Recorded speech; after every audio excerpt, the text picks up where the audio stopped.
saya kecil dulu di kampung, kalau lihat pesawat di kampung saya panggil teman saya, kapal nutuk, asal nulis kapal terbang, kejar. Dalam hati saya, bisa gitu nanti saya naik pesawat. Kira-kira bisa nggak saya mati, tapi sudah naik pesawat, maknanya seperti itu. Tapi alhamdulillah sekarang dengan izin Allah, capek sudah saya naik pesawat. Ya. Dan saya terharu bisa datang di tempat ini. Dua hal yang membuat saya terharu. Yang pertama, saya bisa datang ke tempat ini tanpa mengeluarkan biaya. Dan itu apa? Iman dan ilmu. Yarfa'illahu alladhina amanu minkum walladhina utul ilma darajat. Allah mengangkat beberapa derajat di antara kalian, orang yang beriman dan berilmu pengetahuan. Mungkin banyak orang bisa ke Korea, bahkan bisa berhari-hari di sini, sampai berbulan-bulan keliling Korea, bisa.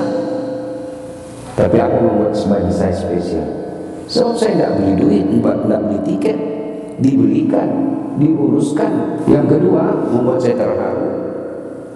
Saya sekali, bapak saya tidak sempat melihat saya seperti sekarang. Maka dari sekalian saya bangga kepada kalian semua. Merantau ke tempat ini menghilangkan beban orang tua. Kalau kalian mau masa bodoh, ngapain pergi ke sini? Masih muda, dan masih menjadi tanggung jawab orang tua. Tapi alhamdulillah kalian semua ikhlas dan datang ke tempat ini, tentu tujuannya apa? Untuk meringankan beban orang tua. Dan hebatnya lagi, kalian masih muda, tapi mau ngurus agama. Subhanallah, banyak orang sudah buka sakaratul maut, masih juga nakal. Alhamdulillah, Anda masih muda, merantau datang ke sini, mau ngurus agama. Subhanallah. Dan yang keempat, Allah membuat saya tertarik, terharu, sebab saudara-saudara sekalian datang ke sini bukan cuma mau ngurus agama, tapi juga mau mengurus perkembangan agama. Dengan cara apa? Peduli masjid seperti ini. Subhanallah, di akhirat kelak ada ruang VIP yang Allah sediakan. Coba diberikan ruang VIP. Saya saja kalau pergi naik pesawat, kita ada ruang VIP. Tempatnya khusus orang-orang tertentu, yang ruang tunggu yang lain campur, mulai dari yang sok kaya sampai yang tidak kaya, ada semua di situ. Tapi ruang VIP hanya orang tertentu yang bisa masuk di dalam. Mulai dari casingnya sudah tahu orang kaya, mulai dari casingnya kita sudah tahu di pejabat, diberikan ruang khusus. Di akhirat juga nanti Allah sediakan ruang VIP. Ketika orang lain sudah hancur berantakan amal-amalnya, mukanya sudah seperti tikus, seperti anjing, seperti kuda, seperti ular, bahkan ada yang tenggelam gara-gara penatnya, Allah sediakan ruang VIP untuk menunggu giliran kalian diadili. Bayangkan adik sekalian, di akhirat nanti kita akan diadili satu demi satu. Bayangkan satu demi satu kita dipanggil. Pernah rasakan itu ngantri? Pernah? Ngantri paling 100 orang, 200 orang, tempat ngantrinya ber-AC, jauh dari matahari, yang layani juga cewek-cewek cantik. Kita masih setengah mati ngantri di padang besar. Satu loket bos, satu loket. Coba, satu loket. Dan yang ngantri bukan satu Republik Indonesia, satu dunia. Dari Adam sampai kiamat, berapa penghuni manusia? Dan dipanggil kita satu demi satu. Dan pada saat sambil menunggu giliran, dimasukkan yang 7 golongan, kau masuk dalam sini. Tunggu giliranmu, kau nunggu di ruang VIP. Dan di ruang VIP itu satu jatah buat anak muda.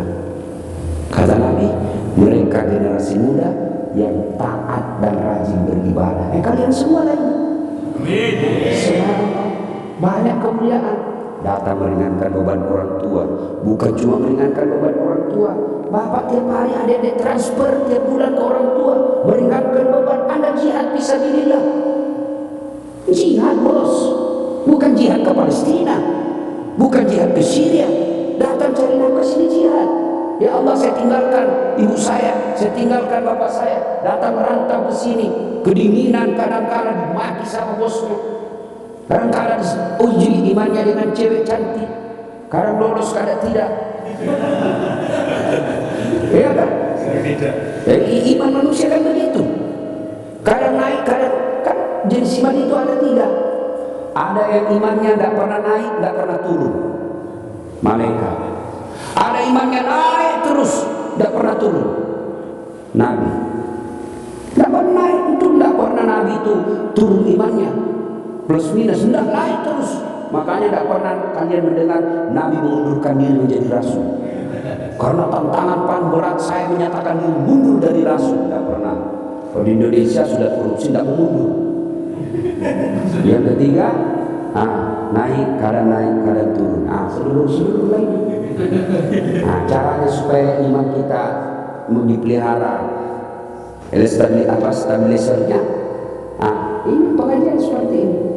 Tiap bulan Anda terima gaji. Anda bukan cuma nikmati sendiri, tapi Anda transfer ke kampung. Luar biasa. Tapi itu semua sia-sia kalau Anda tidak sholat. Tidak ada gunanya itu, langsung didelete. Oh ini, puasa Senin ke Ramadannya full. Oh ini sedekahnya mau masjid. Bersalah, oh ini silaturahminya baik, sopan ngomong, santun. Coba cek sholatnya, baik, cuma Jumat. Hapus.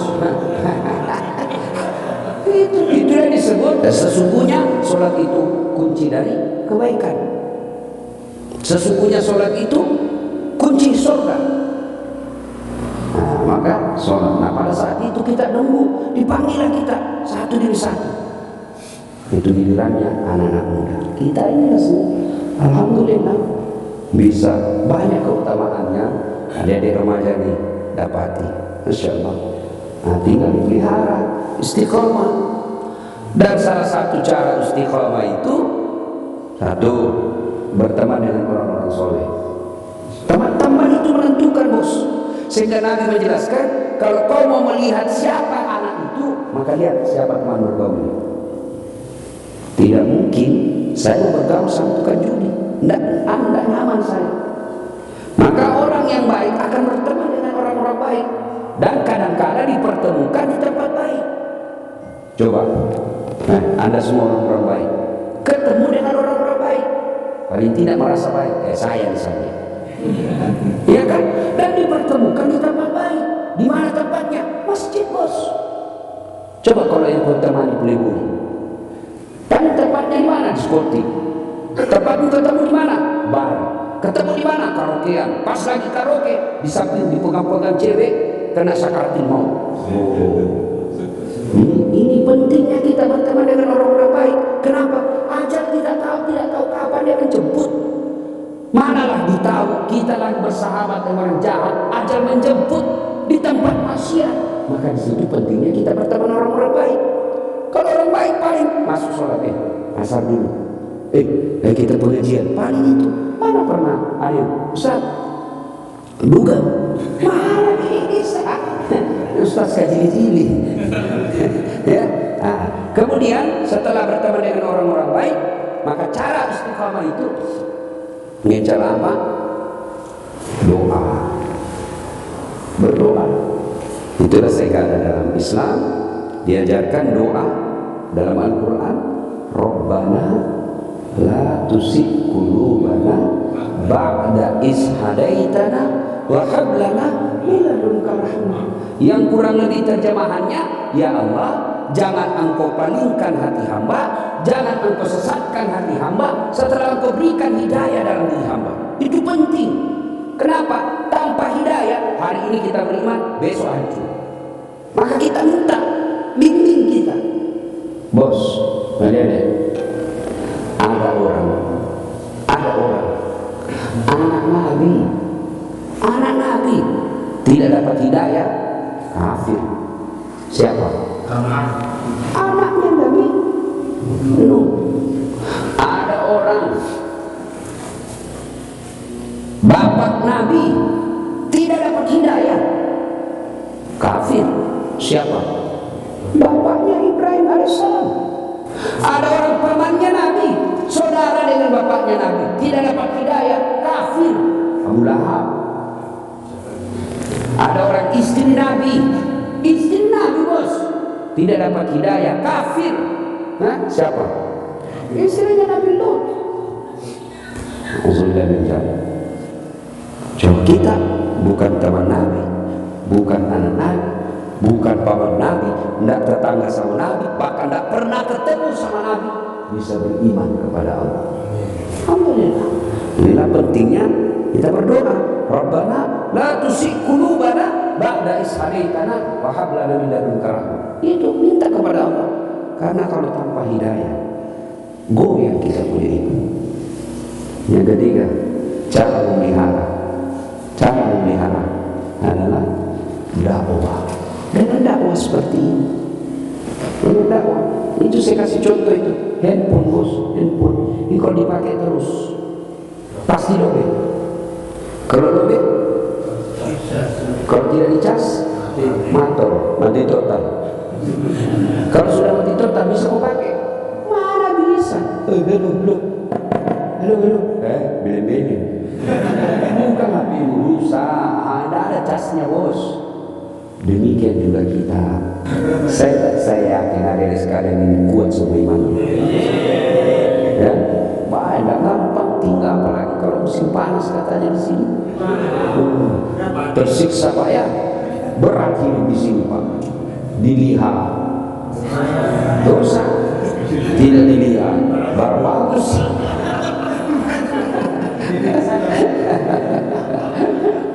Ya.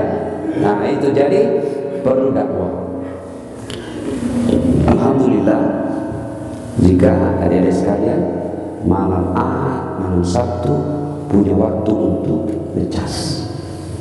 Coba lihat kita di Korea bos, kapan ngecasnya? Lihat cewek cantik dunia, lihat duitnya orang, gajinya orang banyak dunia, lihat mobil-mobil mewah di otak kita, saya beli mobil nanti pulang dunia, lihat lagi rumah nonton TV, lihat barang mewah dunia. Lalu kapan ngecasnya? Kapan? Hari Jumat khutbah. Itu juga kalau tidak tidur. Orang khutbah ya. Begitu. Nah, modus. Ya, itu semua dunia. Nah, inilah ngecasnya dengan dakwah. Nah, yang berikutnya agar istiqamah dalam dakwah ini, ya. Tadi kita coba ulang adik-adik sekalian. Lupa lagi. Satu, tidak yang saya jelaskan tadi supaya tetap istiqamah dalam dakwah. Satu, doa. Dua, bersahabat dengan orang-orang soleh. Yang ketiga, dengar dakwah. Ya. Dan yang keempat adalah bangunlah sholat tengah malam. Biasakan bangun sholat tengah malam. Masa nonton bola mampu kita bangun terus. Sementara sholat tidak. Bagaimana supaya jalan dua-dua? Sebelum nonton, sholat dulu. Sebelum nonton bola, sholat dulu. Misalnya jalan jam 2 subuh. Sudah sebelum nonton kita sholat dulu. 2 rakaat minimal. Minta pertolongan dari Allah agar kita diberikan hidayah selama-lamanya beriman. Yang terpenting pelihara iman ini, karena iman ini yang sangat menentukan. Alangkah bahagianya punya gaji yang cukup banyak. Sini rata-rata gajinya orang di atas 20 betul. Alhamdulillah. Ya, alhamdulillah. Pegawai negeri gaji paling 3 juta, 4 juta. Coba kredit motor akhirnya tinggal diterima 1 juta. Iya toh. Jadi tidak usah kau bercita-cita pulang jadi pegawai negeri. Tapi ingat, sebaiknya jangan lama-lama di sini. Apalagi kalian yang punya orang tua. Ya, pulang, kumpul duit. Ibaratnya begini bos, kau nabung lah. Kalau selama ini gaya hidupmu 10 juta, sudahlah gaya hidupmu 5 juta saja. Ya 5 jutanya kau tahu. Pulang buka modal, bikin modal, kau pulang. Masa cukup modal 100 juta Ustaz? Itu bagi orang tidak beriman tidak cukup. Tapi kalau orang beriman 10 juta pun cukup. 10 juta cukup. Lo punya modal 100 juta buka usaha, dengan bersedekah setiap pagi dan malam kau mengadu kepada Allah, Allah janji ud'uni astajib lakum, minta kepada aku saya kasih kau, pasti Allah kasih. Kayak memang ada jalannya. Kan nggak bisa orang bos tidak ada jalannya mau kaya. Nggak susah. Anda cuma datang di masjid bermalam terus tahajud, minta kekayaan, nggak ada usaha. Tidur aja pagi, malam tahajud lagi, tidur lagi, bukan salah tapi nggak masuk akal. Allah tambahkan rezekiku, langsung dapat duit. Baik bel karton bos. Ya, nah, sudah punya nabung, tekan sedikit gaya hidup, cukup bisa makan seadanya, nggak usah bermewah-mewah gaya hidupnya, nggak usah beli baju, pakaian, handphonenya mahal-mahal kalau itu tidak penting. Ya, lebihnya itu kita simpan, modal kerja, balik kampung dengan niatnya Allah, saya mau dekat orang tua saya tidak bisa jauh-jauh dari orang tua saya, mudahkan rezekiku, saya tabung, saya pulang kampung supaya saya bisa dekat ngurus orang tua saya. Masa Allah tidak kabulkan doa bos? Masa Allah tidak kabulkan? Ini niat baik, bukan ada ya Allah supaya saya pulang jadi wali kota. Enggak kan? Kalau doa ya Allah saya mau pulang, saya tidak tahan jauh-jauh dari istri saya tidak tahan jauh dari orang tua saya. Orang tua sudah sakit-sakitan ya Allah, murahkan rezekiku, berikan saya ketahanan, kemudahan dalam mencari nafkah. Saya mau pulang ngurus orang tua. Masa Allah tidak kabulkan? Saya dulu waktu sekolah, doa yang selalu saya baca, kan doa itu tidak harus bahasa Arab bos. Ya Allah, berikan saya kemudahan dalam berpikir, kemudahan dalam pemahaman, tambahkan ilmuku supaya saya bisa membahagiakan orang tua. Itu yang selalu saya minta ketika saya mau ujian, saya mau mulai buka buku, saya doa. Alhamdulillah dengan izin Allah, bos, lihat itu gelar saya. Oh, bukan kali-kali bos. Betul, tak tahu, saya seriusin. Tidak masuk akal, tapi tidak ada yang tidak masuk akal di sisi Allah. Karena mungkin salah satu, saya doa, ya Allah saya membahagiakan orang tua saya. Tidak bisa saya bahagiakan almarhum bapak saya itu senang anaknya kalau tinggi sekolah. Dia bilang jangan kau pikir macam-macam nak. Apa yang kau butuhkan, saya siap apa saja kerja sini di kampung, yang penting kau sekolah tinggi-tinggi. Maka saya doa, saya membahagiakan orang tua saya. Ya Allah bukakan saya dalam kemudahan berpikir, kemudahan dalam pemahaman, tambahkan ilmuku supaya saya bisa membahagiakan orang tua saya. Bukan kita minta supaya saya bisa diangkat derajatku, tidak, saya minta supaya orang tua saya bahagia. Maka kalau adik-adik sekalian cari nafkah di sini, ya Allah murahkan rezekiku, berikan saya ketahanan untuk tidak bermewah-mewah ya Allah. Bimbing saya dalam cari nafkah ini supaya saya bisa pulang kampung membahagiakan ibu bapak saya. Masa si Allah tidak kabulkan doa kita? Saya sudah berdoa Ustaz, doaku tidak dikabulkan. Jangan sangka buruk, berarti apa yang kalian minta ada keburukan di dalamnya. Allah, mudah-mudahan saya bisa menikah sama gadis kuliah ya Allah, supaya anakku bisa pulang jadi pemain artis sinetron. Oh Allah tahu ini kalau nikah sama orang Korea malah murtad, ikut agamanya orang Allah. Ya, ibu bapak, saudara-saudara saya, tidak ada ibu-ibu ya. Inilah tausiah kita, mudah-mudahan ada manfaat. Terima kasih saudara-saudara sekalian. Saya berdoa kepada Allah, mudah-mudahan Anda sekalian di sini selalu dalam hidayah Allah, selalu dalam pertolongan Allah, diberikan pertahanan dan kemampuan keimanan yang mantap, lalu dimudahkan rezekinya, insya Allah bisa balik segera ke kampung untuk berkumpul keluarga mencari nafkah. Demikian, lebih dan kurangnya mohon dimaafkan. Assalamualaikum warahmatullahi wabarakatuh.